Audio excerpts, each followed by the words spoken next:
Hello ladies and gentlemen, it's Sam from Bet442 here, and today we're answering the question, what does BTTS stand for in betting?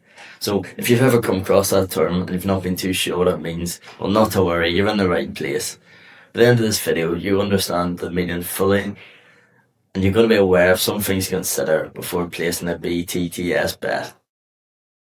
So what does BTTS stand for? Well, BTTS stands for both teams to score, and now that you know that, it's pretty easy to understand what this market is all about.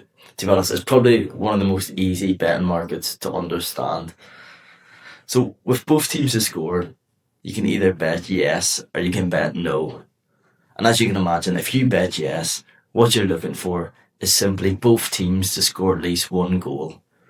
So if you bet no, what you're hoping for is both teams not to score in the game, but that could be one team scoring a goal and the other not. So I'll just go through some examples just to really make this simple. If you back yes, both teams to score, the scoreline could be 1-1, it could be 3-2, it could be 2-1. As I say, as long as both teams get one goal, your bet will win. And then if we're betting the reverse, if we're betting both teams not to score, then a winning bet would look like 0-0 or 1-0 or 3-0. So as long as both teams don't get a goal, one team can. As long as both don't, you're fine. So now that you know that BTTS stands for both teams to score, and you understand the market fully, let's take a quick look at some things to consider before placing this sort of bet. And as you can see, I put a diagram on the screen in front of you just to help talk through it. So one of the things you might want to look at is the recent form of the two sides you're considering placing the bet on. Have a look at their offensive and defensive form. Have they been scoring loads of goals or have they not? Because if they've been scoring goals and conceding goals, you can tell there's going to be more goals in the game usually. And this is a reason you might consider backing both teams to score.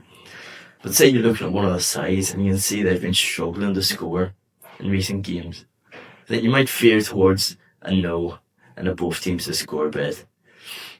Second of all, we've got head-to-heads. Some teams, when they play each other, just seem to have more goals in them games, and some seem to have more stalemate going on. So have a look at that as well. It's important to know if these teams historically have high-scoring games or not before you place this sort of bet. And then the league in context. Some divisions have more high-scoring games, some have lower scoring. For example, in stage 1 of knockout tournament, sometimes it's a bit more of a stalemate again, and there can be less goals. And then you have the different leagues as well. You know, some leagues tend to have more high scoring games and others more low scoring, just depending on the style of football in that division. And finally, odds and value. Have a look if you think both teams to score is worthwhile.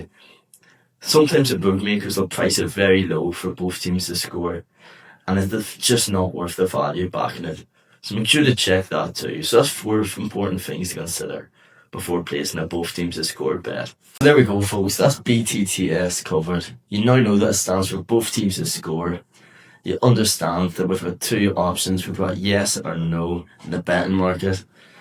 And you understand some things to consider before placing a both teams to score bet. So, as I say, it was a nice simple one today, but if you enjoyed the video, please give it a like. And if you want to see more videos like this, subscribe to the channel. And finally, if you want to check out our lovely Bet442 website, I'll leave a link in the description below.